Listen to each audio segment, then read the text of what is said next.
Hi everyone, ఈరోజు నేను sanitary pads గురించి మీకు ఈ వీడియోలో చెప్పబోతున్నాను. ఈ వీడియో కేవలం స్త్రీలకు మాత్రమే. పీరియడ్స్ అనేది ఆడవాళ్ళకి సహజమైన ప్రక్రియ. అలాగే పీరియడ్స్ టైంలో ప్యాడ్స్ ఎంతసేపు వాడుతున్నారు అనేది కూడా చాలా ముఖ్యం. పీరియడ్స్ టైంలో తినే ఆహారంపై శ్రద్ధ పెట్టాలి. అలాగే పరిశుభ్రతపై చాలా ఎక్కువ శ్రద్ధ పెట్టాలి. శ్రద్ధ పెట్టకపోతే మనకి ఆరోగ్య సమస్యలు వస్తాయి. అలాగే శానిటరీ ప్యాడ్స్ మీద కూడా చాలా దృష్టి పెట్టాలి. కొంతమంది అమ్మాయిలు బ్లీడింగ్ తక్కువగా అవుతుందని చెప్పి ఉదయం నుంచి సాయంత్రం వరకు ఒకటే ప్యాడ్ని వినియోగిస్తూ ఉంటారు. కొన్ని గంటలకు ఒకసారి శానిటరీ ప్యాడ్స్ని మార్చడం అనేది చాలా ముఖ్యం అన్నమాట.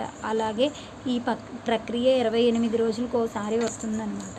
అలాగే ఈ సమయంలో పరిశుభ్రతకు చాలా ప్రాముఖ్యత ఇవ్వాలి. అలా ఇవ్వకపోయిన ఎడల యూరిన్ ఇన్ఫెక్షన్, అలాగే ఇచ్చింగ్, అలాగే యూటరస్ క్యాన్సర్ అనేవి దారితీస్తాయి. పీరియడ్స్ టైంలో శానిటరీ ప్యాడ్స్ని మినిమం 3 to 5 అవర్స్కోసారి మార్చుకుంటే చాలా మంచిది. మధ్యాహ్నం, సాయంత్రం, రాత్రి.